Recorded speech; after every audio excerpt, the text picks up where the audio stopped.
Hi everyone, thank you so much for coming to my channel. My name is Lydia. I'm the Fun Finance Queen, your money mentor online. Today I want to talk about how to handle your payday. What do you do when your money comes into your account on payday? So we will get to the easy part, but the way I want you to analyze this is as follows. So I want you to take into consideration 8 areas that you should make sure are covered with your paycheck. The first one is needs. What are your needs? Now, I think we talked about this before. Your needs are not a birthday party. Your needs are not a brand new pair of shoes if you have six. Your needs are things that you need to actually continue life, without being kicked out of your house, so rent, for example, or mortgage, or losing your car, like your car note. So bear in mind that you have to clearly define what your needs are so you don't end up pulling your wants into that needs column. The next thing that you need to pay attention to is your emergency fund. You need to be putting money towards your emergency fund. And that could be starting your emergency fund from scratch. So, trying to get that first £1,000 that we talked about in that video there, which I'll put towards the end. Alternatively, you could be saving up to a bigger emergency fund. So maybe you've got your initial emergency fund of £1,000 and now you're trying to get 6 months worth of money. So bear that in mind when you're creating your emergency fund. You don't stop creating an emergency fund until you have maybe a year or two worth of money. So that is a long-term savings goal. So let's keep working on that. The third area that I believe that you should be able to put your money into in terms of your payday is any credit or debit cards, any credit card payments that you have. So think about this. If you have money being paid to MasterCard or Visa or Virgin or whoever, you need to be able to make sure that that money is paid as quickly as possible so you're not bearing the brunt of that 28, 29% interest. Guys, it's like, it's a lot of money. Just bear that in mind. So you need to be able to target that. And if it's minimum payments you're doing, do as much as you can to exceed that minimum. Because if you're paying the minimum, really you could end up paying that money for years and years and years.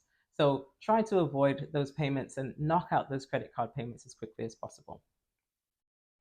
The next area that I want you to target is your retirement account. So if you have an emergency fund and if you're paying off your debts, you really need to begin to think about retirement. Why is this important? Well, to be honest, guys, I don't think national insurance is going to cover the majority of us. The other day, I looked at my bank account and this kind of shocked me. I wanted to add a payer to my bank account. And who did I see as an option? I saw HMRC added as an automatic payer on my bank account. Now, I am like your standard employee, so I don't necessarily have to deal with HMRC in any way. But, I have a full-time job that pays me and I pay tax. My tax leaves my paycheck before it even hits my account. So why is HMRC adding themselves automatically to my bank account? Really interesting, right?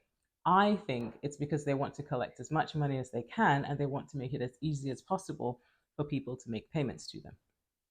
So, what does that tell me? It tells me that I think our HMRC pot is not as full as we'd like it to be. So, if we're depending on Her Majesty or His Majesty, sorry, to take care of us financially in retirement, I think that's a mistake. So, having a retirement account is super, super important.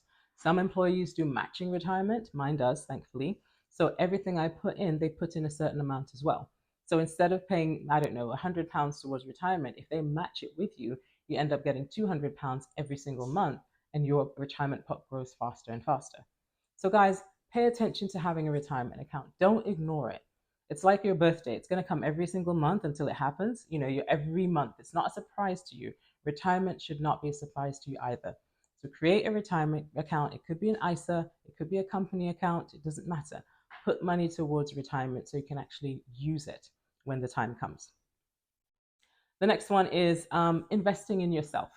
So we've talked about your needs, we've talked about your emergency fund, we've talked about credit cards and debit cards, and your retirement fund. Now, the next thing is to invest in yourself. Now, you can do this in so many ways: by educating yourself, by learning new skills, by adding value to yourself, or creating a brand of your own. But make sure you're investing in yourself. Don't wait until your employer invests in you. You take the time and invest in something that will actually add value to you as a person. So, for example, when I did my PMP, that's a project management professional qualification, I did that myself.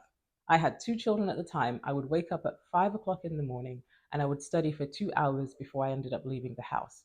Now, my employer didn't even know I was doing a PMP. But as soon as I left that job, my income escalated. Literally, it tripled once I started looking for jobs that related to that PMP. That was me investing in myself. So that has served me well, and I will continue to maintain continuing education points on my PMP because it changed the trajectory of my employment. I hope that helps somebody. So invest in yourself. Don't wait till anyone else does it. You are worth it. Okay? Now, the next thing that I think you should channel your money towards is paying off other debts. So we've talked about the minimum payments on all of your credit cards or whatever. You might have other debts like personal loans, or you might owe people, or it could be anything else. So target paying off those debts as well. So now we're creating like a big pie chart of, areas that your money needs to be channeled towards so that you can tell your money where to go. Because if you don't tell your money where to go, guess what happens? Your money tells you where to go, and you end up spending it all, and you don't have anything to show for the work that you did. Okay, so if you have other financial commitments, that would be the next area that we're targeting.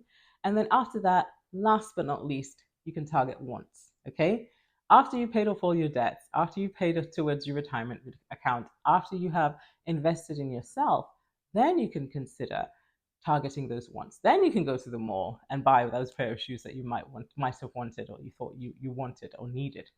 But if you have 6 at home, you don't necessarily need them. But guys, this is the importance of payday. You need to be able to think of how you channel your money. So I've mentioned this before, but I want you to think of it again. The Richest Man in Babylon. If you haven't read this book, guys, read it. It's a really good example of how we should handle our money. Now, having talked about those 8 areas that we talked about, we talked about retirement and possibly other financial goals. One of those financial goals, I think, should be creating just a general savings account for yourself. Pay yourself first. That is the crucial thing. Every time you get a paycheck, remember, how are you paying yourself first? The ways in which you're doing that would be the retirement account, it will be investing in yourself, and it would be your other financial goals. That is how you pay yourself first. If you're not paying yourself first, you're paying everyone else, and you've worked for 31 days and you don't have evidence to show for what you did. You have nothing to show for it if you haven't paid yourself first. So take the time, make sure that you pay yourself first, guys, on your payday. Take that money out. I do it intentionally. So I don't do it by direct debit like most of us could do. I like to take money and put it into that account for myself and say, yes, I did something. So, ladies and gentlemen, take the time and make sure you pay yourself first on payday. I hope this helped somebody, guys. I love talking to you about this. But if you have any ideas about what you do on payday that I didn't mention, put them in the comments below. I want to see how you handle your money because I want to see how you tell your money where to go. All right, everyone, thank you so much for coming by, and I will see you on the next one.